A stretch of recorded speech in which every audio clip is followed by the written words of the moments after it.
tamu kita berikutnya pemuda asal Jepang.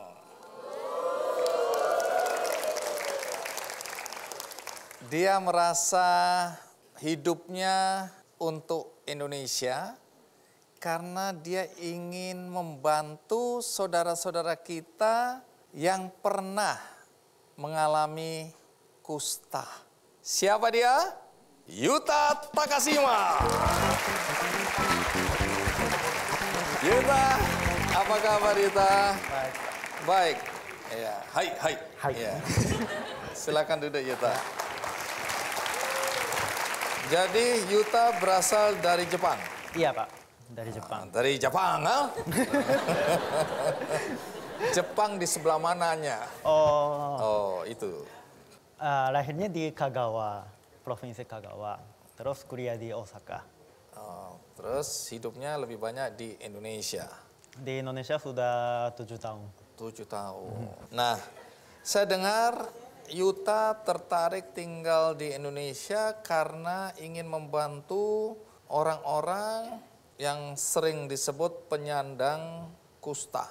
Betul? Iya, tapi sebenarnya kami bilang orang yang pernah mengalami kusta. Bukan penyandang kusta gitu. Iya, penyandang kusta atau penderita itu ada arti agresif, diskriminatif. Jadi lebih baik orang yang pernah mengalami kusta. Orang yang pernah mengalami kusta. Dan sebaiknya itu untuk kedepannya ya, orang-orang yang pernah mengalami kusta itu juga udah nggak dipakai. Soalnya orang yang pernah mengalami kanker, sakit jantung itu nggak bilang orang yang pernah mengalami kanker atau orang yang pernah mengalami flu gitu. Jadi saya ini harus bagaimana Yuta?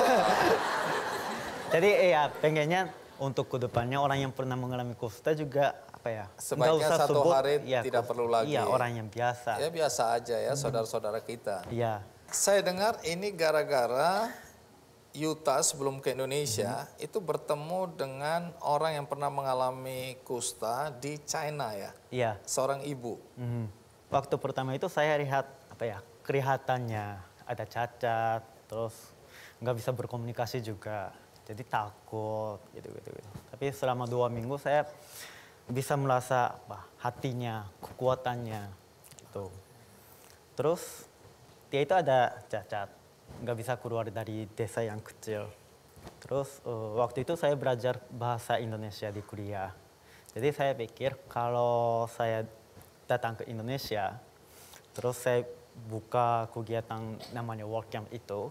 Terus kalau misal orang-orang yang di sini itu sudah merasa senang dengan WorkCamp kami, itu Aku mau cerita seperti itu kepada dia. Soalnya dia itu nggak bisa kemana-mana.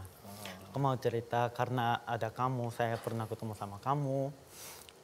Di Indonesia ada orang-orang yang bisa jadi senang. Gitu.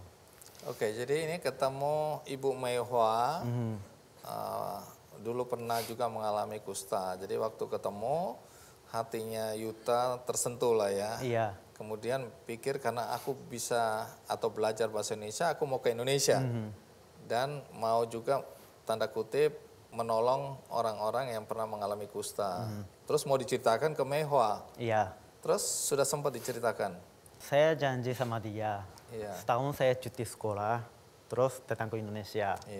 Kalau setahun sudah selesai, saya balik ke sini lagi, terus saya mau cerita. Terus? Tapi sebelum 1 tahun selesai, dia itu meninggal. Nanti kita akan lanjutkan cerita Yuta, karena Yuta sekarang ini sering sekali ya bertemu, bergaul, menolong orang-orang yang pernah mengalami kusta. Nanti cerita, tapi sekarang kita lihat dulu liputan berikut ini.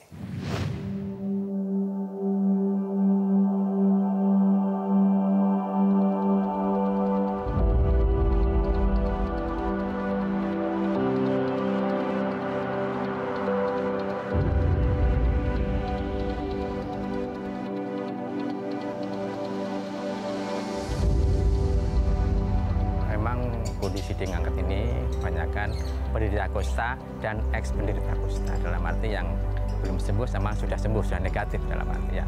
Di luar itu ada 176 kakak, yang di dalam panti itu ada sekitar 90 kakak, yang itu menjadi binaan dari Dinas Sosial Provinsi. Saya itu menghargai, itu adalah satu anak-anak muda, suatu komunitas ya, dikatakan komunitas, ada mahasiswa yang tergabung dalam LCC ya, itu mereka sangat peduli pada penyandang masalah kusta.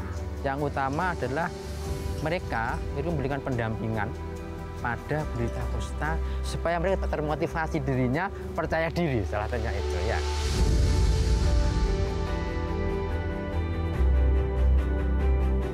Pertama kali yang dilakukan Yuta dengan teman-teman itu memperbaiki infrastruktur jalan di dusun kita. Memang waktu 2010 itu akses jalannya di sini tuh masih sangat buruk. Mengingat kondisi kita, Bapak Ibu kita itu yang enggak sempurna. Jadi merasa perlu membuat jalan di kampung kita.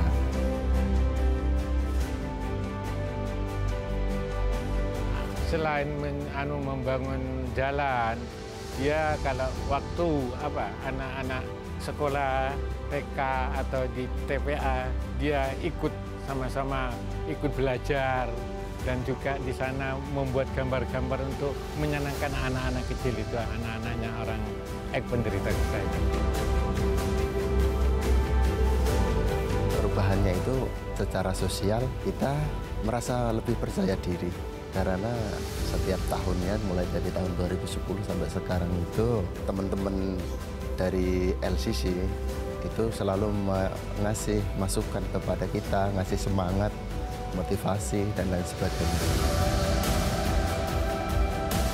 Kita belajar dari teman-teman mahasiswa, dan kita mempunyai angan-angan, impian bahwasanya anak cucu kita harus bisa seperti mereka supaya mengentas kita di kedepannya nanti.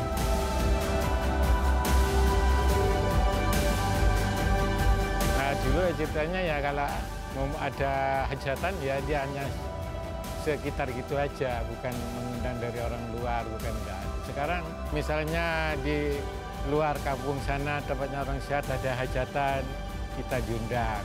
Nah, di sini kalau punya ada hajatan juga saya undang. Alhamdulillah juga ya sama-sama makan bersama undangan hajatan juga. Alhamdulillah ya berkat dari kawan-kawan Mas Yuta semua.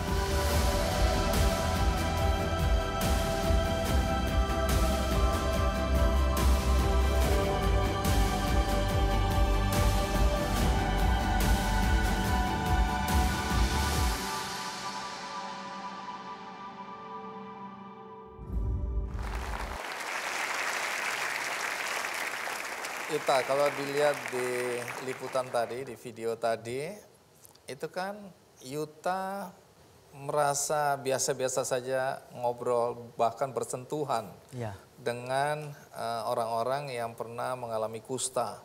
Sementara banyak sekali orang yang takut itu akan menular. Yuta nggak takut itu? Sebenarnya mereka itu pernah mengalami kusta, tapi sudah minum obat. Jadi sudah sembuh, walaupun sudah ada cacat. Itu after effect-nya.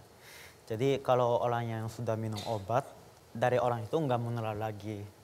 Walaupun bersentuhan? Iya, nggak. Jadi nggak perlu takut sebenarnya. Nggak perlu takut.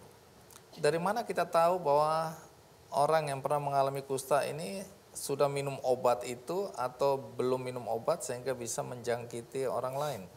Itu sebenarnya harus tanya ke orangnya, sudah minum atau belum. Oke, nggak tersinggung orangnya kalau ditanya? Tidak? Kalau ditanya orang itu marah atau tidak? Kalau saya misalnya lihat ada orang yang pernah mengalami kusta, terus saya bilang, waktu dia mau salaman, saya bilang tunggu dulu, Pak, Bapak udah minum obat belum? Misalnya seperti itu. Ini kan ketidaktahuan kita ya. Itu dia tersinggung, marah atau dia jujur akan bilang, oh saya sudah minum obat, baru kita salaman atau baru kita... Ya mungkin nggak marah. Nggak marah? Ya, terus satu lagi itu, walaupun dia itu sudah belum minum obat, tapi daya penularan itu sangat lemah. Oke, jadi tidak otomatis begitu bersinggungan sedikit langsung menular, tidak ya? Oke. Untuk penularannya butuh waktu yang panjang, terus frekuensi yang tinggi. Tinggi. Jadi kalau cuma sekali-sekali, 2 kali, Enggak. tidak ya. Iya. Kalau ada orang yang bersikap tidak mau begitu, bagaimana reaksi teman-teman kita yang pernah mengalami kusta kalau ada orang menghindar? Ya, mereka pasti merasa sakit. Ada yang datang, terus warga itu kasih makanan, minuman. Tapi mereka itu ya masih takut, nggak mau minum, nggak mau makan. Ya pasti mereka itu sakit. Terus mereka itu bisa punya self stigma juga. Self stigma itu masyarakat diskriminasi orang yang pernah mengalami kusta. Terus mereka itu mulai merasa mereka yang salah, mereka yang nggak baik. Oke, jadi mereka memberikan stigma pada diri mereka sendiri. Ya. Seakan-akan mereka lah yang berdosa, mereka lah yang bersalah. Dan itu membuat mereka rendah diri itu ya. Walaupun enggak. Dan tadi kalau lihat itu di desa Nganget, Tuban, Jawa Timur ya. Iya. Anda hidup 2 minggu di sana. Membangun, saya lihat jalan, infrastruktur, membantu masyarakat di sana. Nah, bagaimana responnya? Karena saya dengar dulunya banyak sekali orang yang takut masuk ke sana. Tapi setelah Anda dan teman-teman hidup di sana selama 2 minggu, pergi, sekarang orang-orang mulai berani masuk ya, bergaul dengan saudara-saudara kita yang pernah mengalami kusta. Nah ini dampak yang nanti Yuta ceritakan ya. Sekarang kita rehat sejenak, saya akan segera kembali. Kita hidup di sana. Hidup bersama orang-orang yang pernah mengalami kusta Iya. di desa mereka. Iya. Tinggal di situ juga, Iya. makan di situ juga, Iya. tidur di situ juga, Iya. mandi di situ juga. Iya.